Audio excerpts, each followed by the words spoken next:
Welcome to Picks with the Professor, the podcast where a real statistics professor gives you sports betting tips. I'm your host, Professor Sides. You can follow me on Twitter at Professor Sides. Today is Wednesday, May 4th, 2022, and this episode covers all of today's Major League Baseball games.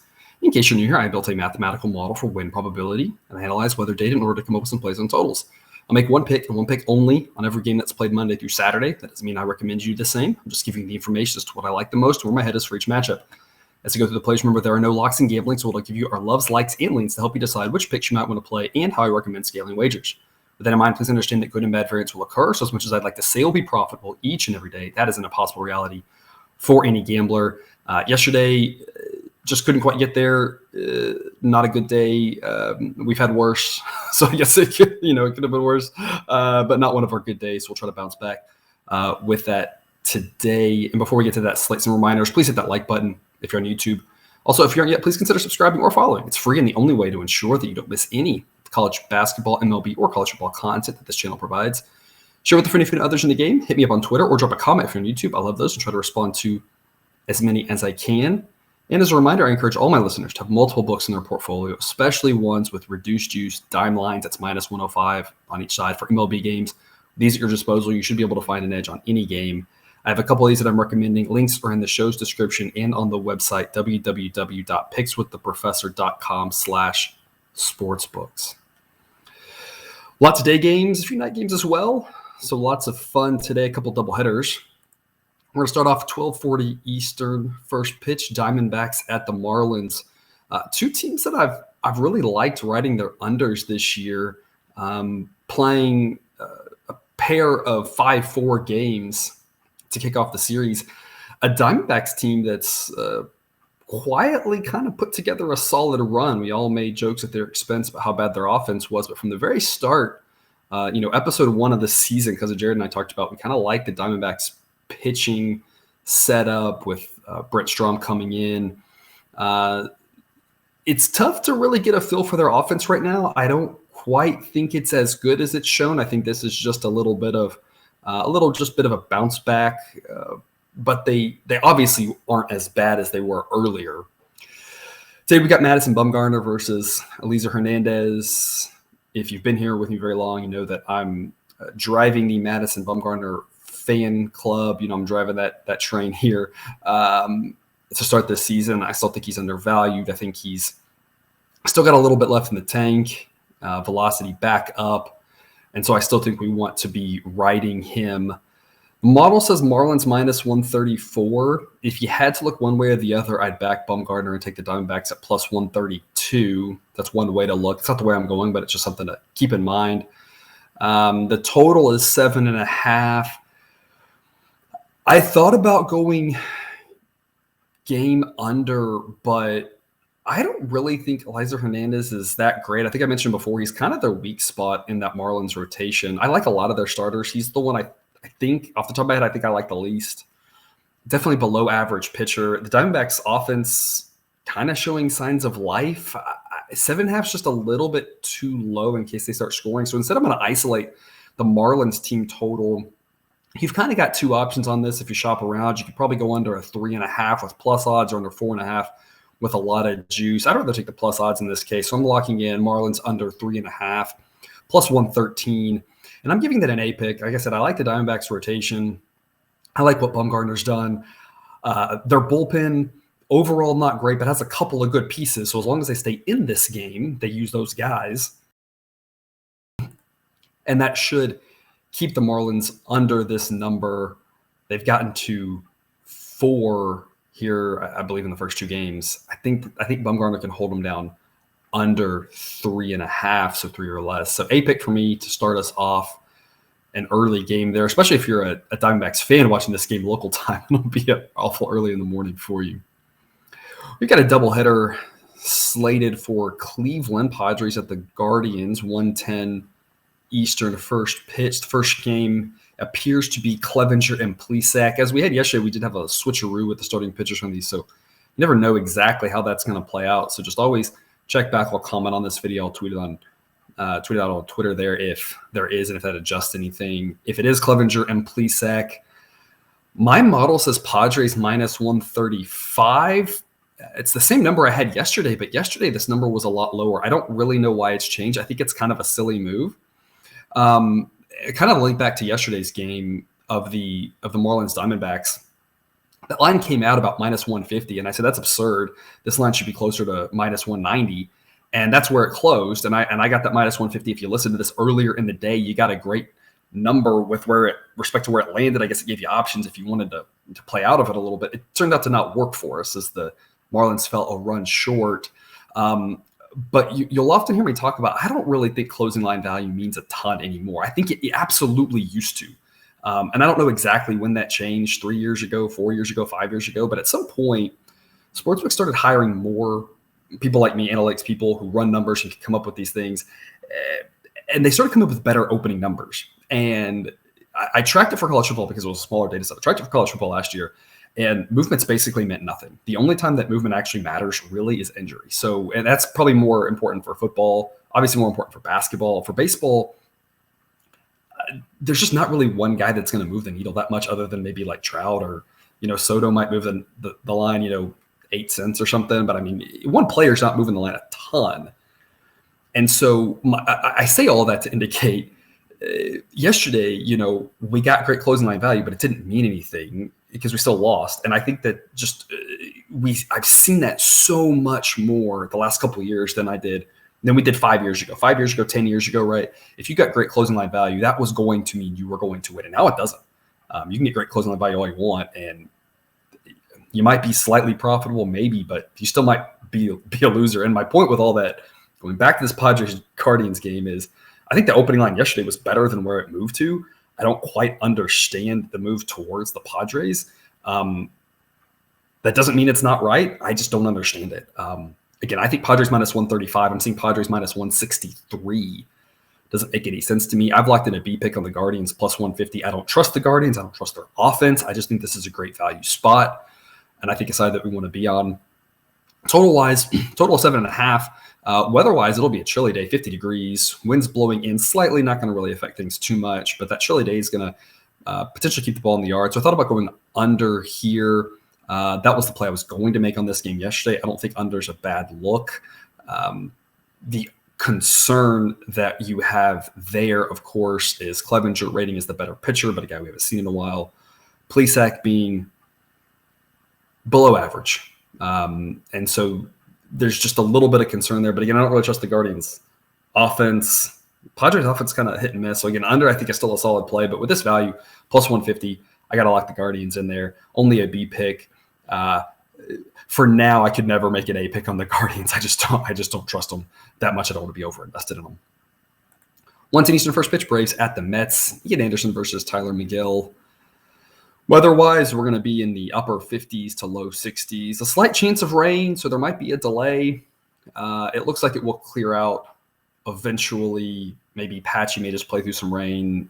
It does appear right now like we're going to get this in, but again, a lot can change. So just something to keep an eye on. Again, if you're a DFS player, just traditional fantasy. No real win to speak of. Model says Mets minus 120. I don't think the model still realizes how good McGill is. So if you made me pick a side, I'd pick Mets minus 132. I would not take the Braves at a price of plus 122. Like I said, I just think the model underestimates McGill at this point and the change that he's made. Instead, I'm going to go under. I'm going to go under 7. It's minus 105 odds right now, and I'm going to give that an A grade. We saw yesterday that first game was a 5-4 game with two of the weaker pitchers on the mound, and both pitchers allowed earned run. Both pitchers allowed an unearned run. So just take 2 off the board right there, 1 from each side, and we have 7 total runs. Both pitchers also allowed 1 or 2, I can't remember for each one, earned runs that were unearned from a coach's standpoint. Both teams had a situation. There was one, Albies foolishly tries to throw the ball to second base on a force out on a ball that he's going towards first base. Doesn't even come close to the bag. Official score doesn't rule it an error, even though he throws it to left field. And it was a tight play. So, I mean, it's a tough call. I'm not blaming the score. I'm just saying it was a tough play. But he goes to first, gets the out, and that saves the Braves another 2 runs right there. Met situation, you can't assume the double play for the earned runs. I totally get that. But ground ball back. And pitcher made the mistake himself, but messes up the double play. So technically earned runs because you can't assume the double play, but it would have been a pretty easy double play. So, I mean, you take away a couple of weird things like that. And yesterday's day game has like 4 runs in it. The night game has 3 runs in it. And I think that these two pitchers kind of line up about where we saw the ones yesterday. I think that McGill is pretty good. And we talked about Carrasco, continues to look great. Anderson, Morton's been the one that struggled for the Braves. Kyle Wright still looked good yesterday. Anderson's looked pretty solid. He's looked better than Morton has. So I think these pitchers kind of line up in that same ballpark. Weather-wise, it's still chilly. Both offenses haven't really been great. So I think the same thing. I'm going under 7. I love the push protection. I think this total should be 6.5. I just don't trust either offense. Both pitchers are solid. I think it's, like I said, going to play out a lot like yesterday's games. I just don't see many runs happening. 1:10 Eastern, first pitch, Cardinals at the Royals. Adam Wainwright versus Chris Bubik. We're going to be in the mid-50s. Winds blowing in at almost 10 miles an hour from right field. Model says Cardinals minus 130. As of this recording, that's firmly in between the juice, so no edge on either side. If I had to play a side here, I'm playing the Cardinals. The model wants to continuously bring Wainwright down because of his age. We talk about a couple guys like him, a guy like Verlander. Some of these guys who kind of defy the aging curve. The model keeps wanting to be like, no, you're gonna get a little worse. You're gonna get a little worse, right? And Wainwright again he's not that same 2.20 ERA type pitcher or whatever, but I mean he's still a good pitcher. We talked about this before. So I think the model undervalues him. So Cardinals minus 130 is the model's number, but in reality, I think it probably should be a little bit higher than that. So Cardinals minus 136, not a bad play. I'm going to go back to the well. We've split so far 1-1 in this series on this play. Hopefully we can get the rubber game. Royals team total under 3.5. It is minus 121. I'm giving it an A grade. I probably should have given yesterday a B grade. I talked about it yesterday. My fear was I liked Steven Matz more than I liked Dakota Hudson. Hudson rates worse, and that was my one fear. I should have given only a B grade. In retrospect, knowing that I think Wainwright is closer to Matz than he is Hudson. And so I have confidence in this one. The Royals' bats aren't very good. They got a week's worth of runs for them yesterday. Assuming this stays close, we'll see the better arms and the Cardinals bullpen once Wainwright's done. I'm gonna like I said, I'm gonna hope that we get the 2-1 record for this series on this one. Royals under 3.5. I'm isolating that team total. I'm not going game under. It is 7.5. The reason why, I just don't trust Bubik. I have him as definitely a below average pitcher. I just don't want to be invested on what the Cardinals do offensively. They might score 2 runs like yesterday. They might score 7. I really don't know. Weather-wise, again, I'm going to lean under, but the fact that I don't trust Bubik kind of cancels that out. And so I just think sticking with the Royals team total under makes sense, and then we don't have to care how many runs the Cardinals score unless it goes extra innings. 1:10 first pitch, the opening game of the doubleheader in Detroit. Dylan Peters is getting the start. I kind of mentioned this yesterday that it sounds like the Pirates might do this. Where they then open with Peters and then go to Bryce Wilson. It does make them a little bit better, give them a little bit more favorable number than I gave yesterday, about 6 cents difference. So not a ton, but I do think that makes the Pirates better. It allows them to play the matchups a little better. You want that. If you're unfamiliar with the bulk guy, kind of one of the main ideas is that the first inning is one of the toughest because it's the only time that you're guaranteed to face the other team's best hitters in the order that they want to present them.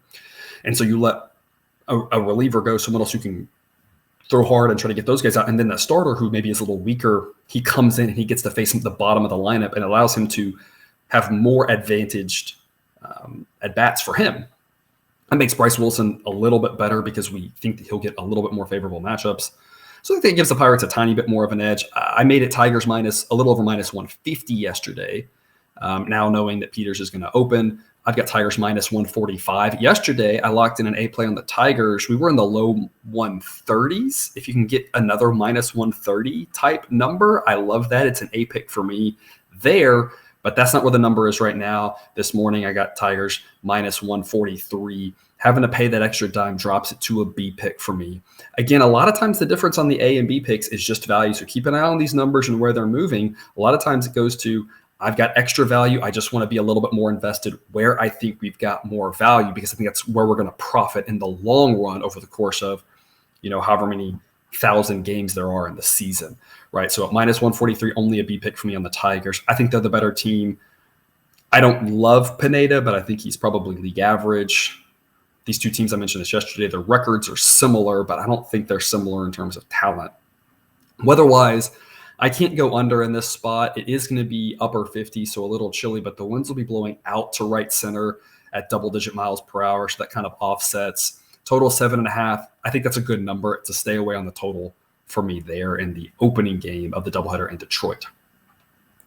2:10 Eastern, first pitch, Mariners at the Astros. Matt Brash versus Justin Verlander. Speaking of guys defying the aging curve and just continuing to pitch really well deep into their career. The model says Astros minus 194. I looked long and hard at Astros minus 185. I think this anything south of minus 200 is good value. I don't recommend parlays. Now, hear me out, people, because I know a lot of y'all like parlays. Hear me out. I don't recommend parlays, and the specific reason why is because it makes it hard to understand how you're invested in what games. It makes you then over-invested in some games, under-invested in other games. So I know parlays are fun, I get that, but that makes it really difficult. So I do not recommend parlays, because I want to always make sure that we're proportionally invested in how confident we feel in the numbers we like and the games we like. That said, I know a lot of y'all are going to do some parlays. Throwing the Astros into a parlay makes a lot of sense. They've got the wins here in the first two nights. They have a massive pitching advantage. Not that Brash is bad. He's just young. He's just not there yet. He definitely has some good stuff. But going against Justin Verlander is a huge mismatch. I like the Astros to get it done. I looked at that minus 185. Again, I think anything better than minus 200 is good value. I looked at run line for the Astros. My issue with the run line, we have a total of 7.5, and in general, I don't like to lay a 1.5 unless the totals are larger. So I'm going to do a little bit more laying 1.5s as the season moves on and we get into the summer, the ball starts flying. We get those totals of 8.5, 9, those type of numbers. Be more comfortable. I just don't love laying 1.5 with a low total. Doesn't mean it's not the right play. I don't love it, but I also don't love laying huge odds. Both of those are solid ways to look. For me, I'm going Mariners team total. It's under 3.5. It is heavily juiced, about minus 140. I'm giving that an A grade. I don't see the Mariners scoring 4 runs. I know we have to lay a lot of juice. You may have to shop around to get that under 3.5. If you have to go under 2.5, I need plus odds for that. Okay, so it kind of depends on what book you're at. Again, this is why I always recommend having multiple books. You can get different numbers, especially when you start talking about these team totals. The books have some wildly different numbers. So you get some much better advantages if you got a couple of books in your arsenal. Just as a reminder, again, I got some links in the show description for you to check out if you need another online sports book. I'm going Mariners under 3.5. It is heavily juiced, but A grade for me. I really just don't see the Mariners getting to 4 runs against Verlander. I don't think their offense is very good. I think that's the smartest way to play, but any way that you're backing the Astros, I think makes a lot of sense. 3:37 Eastern, first pitch, Rays at the A's. I think I nailed this game yesterday. We missed the pick with the under, but I said, hey, we just got to get through the third or fourth inning and we're set. I was talking about the weather being better. I was talking about how we're going to get to the bullpens. The bullpens are better, that the starters just worried me a little bit. There were 8 runs scored in the first 2 innings and then 2 runs scored until we got to extras after that. It was just 0 after 0 after 0. Nailed the handicap. We just couldn't get to those first 3 or 4 innings. I really wanted to go back to under on this one. We pushed on the first night and we lost yesterday. I'm thinking these are still under teams. Let's not let 2 games throw us off. But then I saw the weather. 80-degree day in Oakland. Winds blowing out, and it's a big park. The wind's blowing out to right center about 10 miles an hour on a warm day. That interaction effect, you might see an extra double. You might see an extra homer. Total of 7. Whew. It's not a pick I love for sure. So then I started looking at the sides. Model says Rays minus 116. That is right in between where the number actually is right now. This is one where I trust my number. I think my number on this one's pretty good, Rays -116. I never know where the number's going to go on these sides. Sometimes I might have a guess. This one I have no idea. If the number drops below that and you can get Rays -110 maybe, I think that's a solid investment. I just don't want to lay, right now it's into the 120s. I just don't want to lay those type of odds going against Montas. Right now you're getting A's +112. I need more than that to back the A's and their offense, which I still just don't trust. So right now it's a stay away on the side. We'll see where the number moves.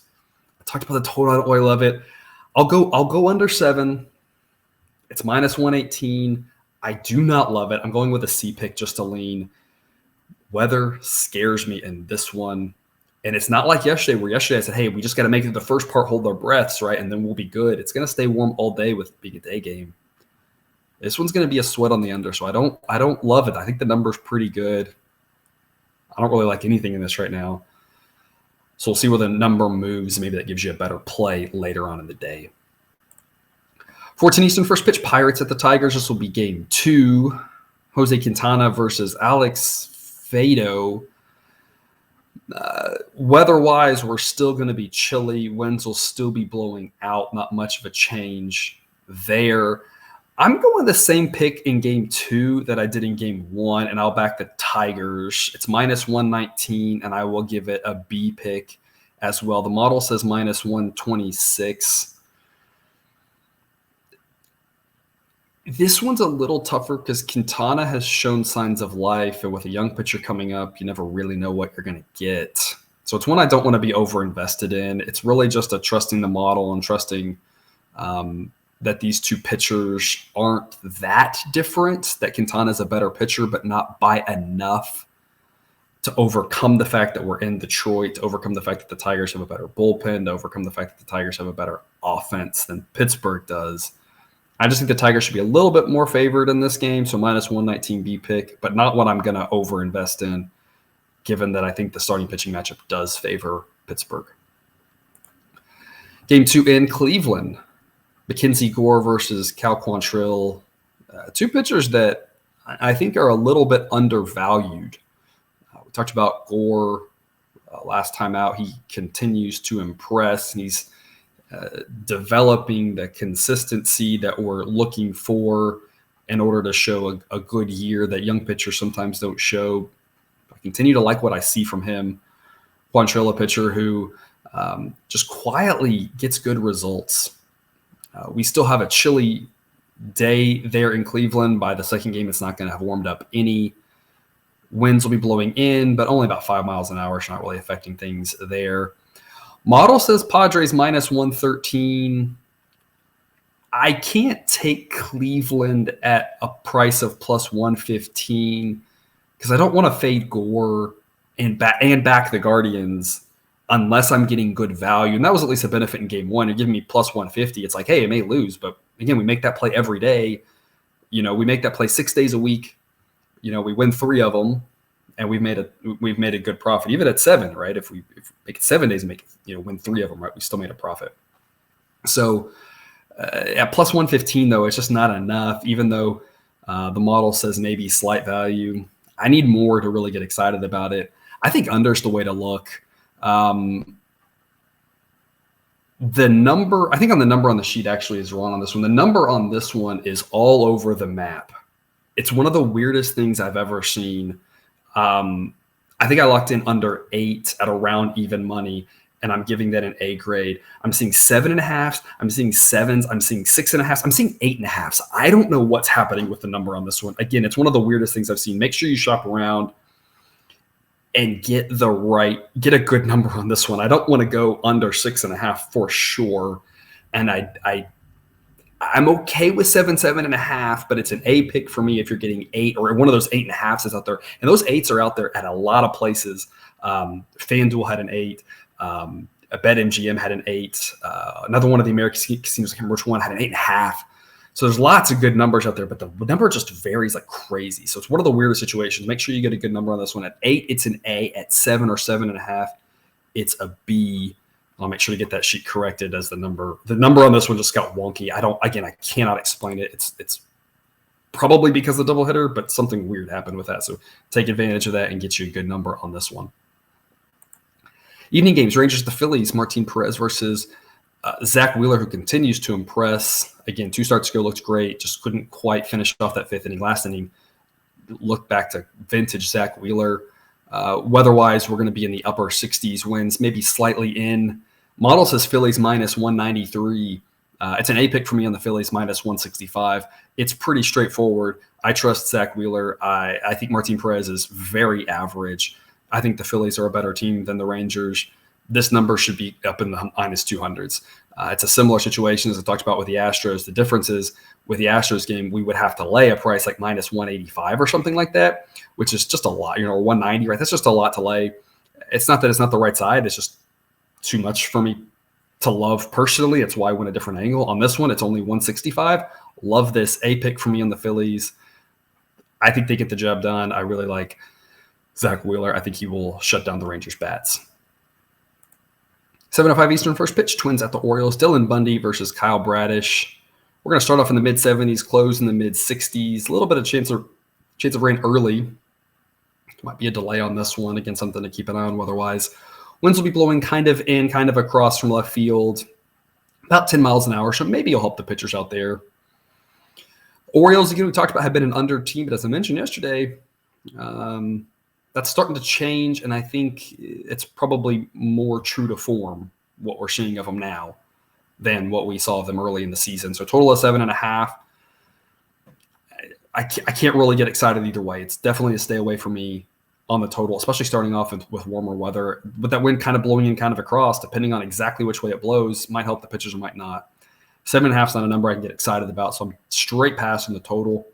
I'll take the Twins. I'll take a pick on minus 130. The model says minus 142.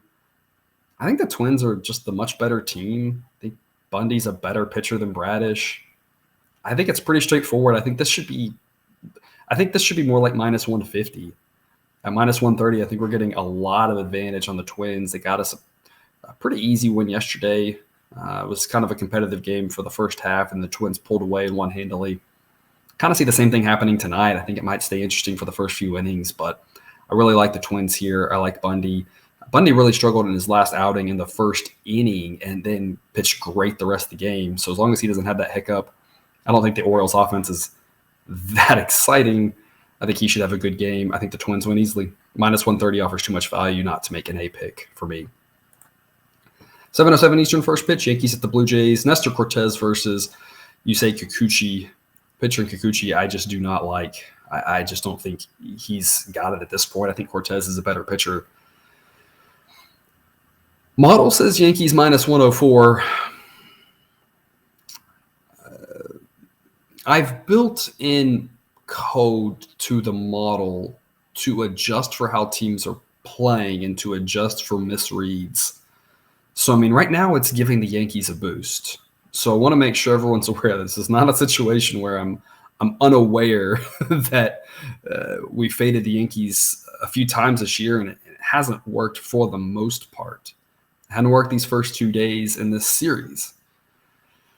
So the model's, adjusting for that. And it still says Yankees minus 104. So model says there's a ton of value on Blue Jays plus 128. I'm going to take the Blue Jays plus 128, but I'm only making it a C pick. I'm a little, that first game, again, I think was great value on the Blue Jays, and I'll stand by that pick. Yesterday's, Manoah looked okay, kind of labored a little bit, and then just the wheels came off for the Blue Jays as that game went along. I think that this game should be closer to even, but I know what's happening, and I just don't want to be over-invested on the same losing side. So I'll take Blue Jays plus 128, but only a lean for me. I just don't like Kikuchi. I'm very nervous that he gives up, 4 runs in the first 2 innings. And that doesn't mean the Blue Jays can't win. It's just going to be a steeper hill to climb. So I'm pulling back a little bit on this one, a game that I just don't have a great feel for. I'll trust the model, but I'm not trusting it too much. So lean for me on the Blue Jays at odds like plus 128. Angels, the Red Sox. Reed Detmers versus Garrett Whitlock. Weather-wise, low 50s, winds blowing in. Huge batter's park, though, in Boston. And two pitchers that Detmers being a young guy, you don't really know what you're going to get from him. Whitlock being a kind of an opener at times, or kind of a guy who they're going to stretch out. I like what I'm seeing from him. I just don't expect him to go more than like 3 or 4. And then it goes to the bullpen. I don't know what their plan is at this point. If they're going to Houck, I like that a lot because I think he's really good. But it's like every time I turn around, they're doing something slightly different with this Whitlock and Houck and Rich Hill thing. So until like I actually have an idea, like I can trust what they're doing, it's a little bit, I don't know. I did look under. I think under 9 makes a lot of sense. It's like we talked about yesterday. It's a chilly night. It's hard to do it in that park. It's hard to do it with these two pitchers where there's not one that I'm like, oh yeah, I really think this guy's going to go out and give me, 7 shutout. But I think under's the way to go. So, I mean, under 9, especially 9, again, getting that push protection is a pick I like. Said it a lot. I don't trust these Angels bats. And as I've been saying that, they continue to not look good and kind of come much back down to earth as I expected. Model says Red Sox minus 126. I'll go Red Sox minus 118. I'll give it a B pick if I had confidence that the Red Sox were going to go Whitlock for 3 innings and then Houck for 4 innings. You might talk me into an A on this one. So it's kind of a B plus pick for me there. So I like the Red Sox minus 118. Anything south of minus 125, I think offers pretty good value. Even up to minus 130, I think I would take it. Just as it starts getting up higher, it's a little bit where the odds make it a tougher long-term positive investment. 7:40 Eastern, first pitch, Reds at the Brewers. Vladimir Gutierrez versus a very up and down Freddie Peralta, one who struggled at the end of last year, struggled to start this year. Last couple starts, looking a little better, though, so I've kind of got my eye on that. Model says Brewers minus 260. You couldn't talk me into backing the Reds at this point. My goodness. Reds, one of the few teams in baseball that's actually had more overs than unders. I think maybe the only one that's had more overs than unders. Mainly because that bullpen is just so atrocious. Vladimir Gutierrez also very bad, ranking as one of the worst starting pitchers who actually gets the ball every 5th or 6th day. I look total over 7.5, but I'd rather just isolate the Brewers team total. I'm going over. Brewers over 4.5. It's minus 117. I'm giving this an A grade. I don't trust Gutierrez. I don't trust the Reds bullpen. The Brewers bats starting to look better. We've been talking about that the last week or two. They're looking much improved from that abysmal start they had. I'd rather isolate the Brewers team total rather than the game total, just because Peralta, a little up and down. The Reds offense is that okay, but I just don't think it's that good. And so if he goes out and throws 6 shutout, I don't want to be sweating that total. I think the Brewers could easily get to 5. Reds aren't going to throw anything at them that's going to confuse them, in my opinion. So Brewers team total over 4.5 is the best pick, in my opinion, on this game. A pick for me. 7:40 Eastern, first pitch. White Sox at the Cubs. Lucas Giolito versus Kyle Hendricks. A chilly night at Wrigley. About mid-40s. Winds blowing in. Only about 10 miles an hour, though. So not the 20-mile-an-hour gusts we had yesterday. Or 20-mile-an-hour winds we had yesterday. Only about 10. Model says White Sox minus 123. I feel very similar to this as I said yesterday. The model says a little bit of value on the Cubs. I'm not saying I'd be more confident taking the Cubs today than yesterday. And I mentioned this on Twitter. I think I mentioned this in one of the comments here that the starting pitcher change affected my numbers nothing, affected the books nothing really. Like the number didn't change. Everything stayed the same. So everything's just relocking the same number because that didn't have any effect. I feel a little bit more comfortable backing the Cubs because Hendricks, again, pitches one of the few pitchers who I think kind of does seem to pitch a little better at home.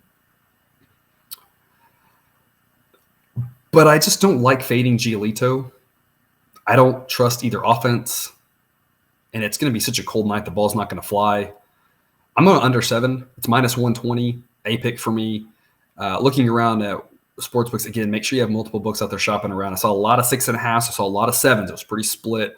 I like 7 as an A pick, even if you have to lay a little bit of juice. Don't lay anything like minus 140 or something stupid, right? But minus 120, maybe minus 125. A pick for me at that number.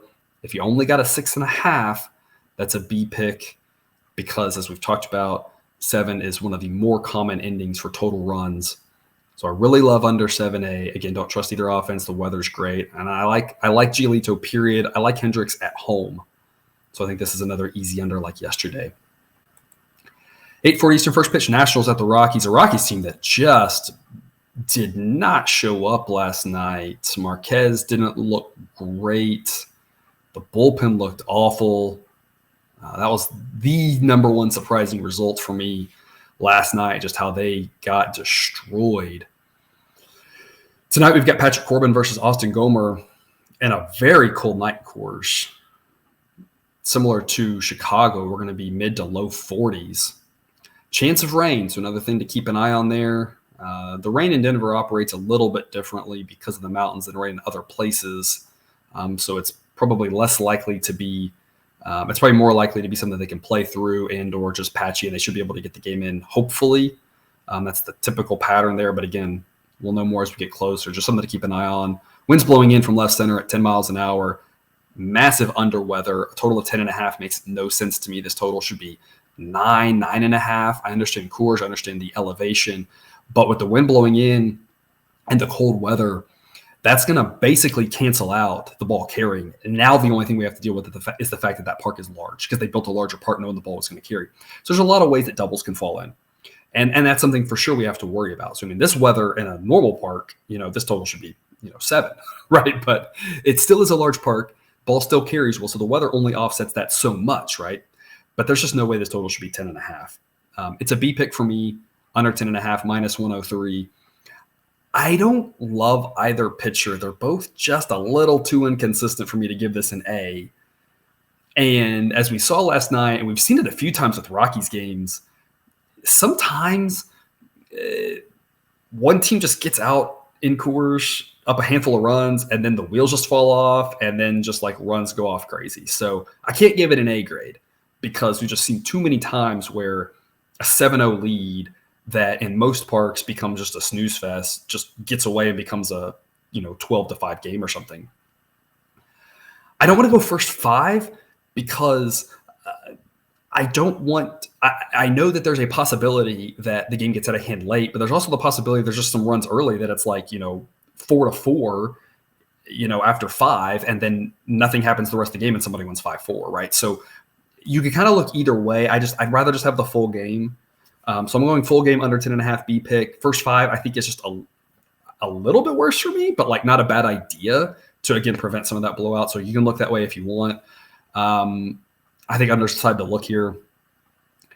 Sidewise, model says Rockies minus 139. That's the only way I would look. I wouldn't back the Nationals here unless the odds did something completely crazy. And wrapping us up, late game, 10:10 Eastern, first pitch, Giants at the Dodgers. No line on this one as of yet. Dodgers have not confirmed a starting pitcher. I have put in the model Tony Gonsolin. That seems to be what we're expecting. But until that is confirmed, there's a number on that. No pick just yet. The model, assuming Gonsolin is the guy, says Dodgers minus 137.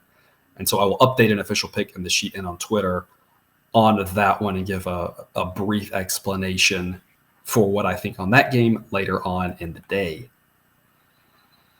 A picks for me, recap, got a lot of them today. Got a lot of things I like, a lot of team totals that I like. Kind of a similar story to what I've said previously with a few of these days where I looked at these 4 team totals. I couldn't really differentiate and say that one of them I had more fear on than the others. Again, there's no locks. These are just 4. I love these 4. They're probably going to go 3-1, right? So someone out there, if you parlay all 4 of them together and they all 4 hit, props to you. But I feel like that's going 3-1. I don't know which one's going to miss. I like all 4 of them a lot. So a lot of A picks for me today. We've done this a few times in the past and it's tended to work. So let's hope that it continues today. My team totals that I like, Marlins under 3.5 at plus odds. Royals under 3.5 at about minus 120. Mariners under 3.5. Huge odds on this one. I hate the juice, but I think it's still the right play, minus 140. And then the Brewers team total over 4.5, and that's minus 117. Other A plays, I've got the Braves and Mets under 7. I've got the Padres and Guardians, and this is game 2 at under 8 at about even money. I've got the Rangers at Phillies minus 165. I've got the Twins at the Orioles, Twins minus 130, and then I've got the White Sox and the Cubs under 7, laying a little bit of a price there at minus 120, but I really think it's worth laying the odds there to get 7 rather than under 6.5. That's all I've got for you today. Thanks for tuning into another episode of Picks with the Professor. A reminder, check out the Google Sheet for model picks, projections, and results. You can find that link at the website, www.pickswiththeprofessor.com. If you haven't done so yet, please click that subscribe button to ensure all of the sports betting content we provide on this channel is dropped into your feed. I will see you tomorrow. Cousin Jared is off tomorrow, but he will be with me on Friday. So a little bit of a switch up in his schedule. Until tomorrow, remember, you can eat your betting money, but please don't bet your eating money.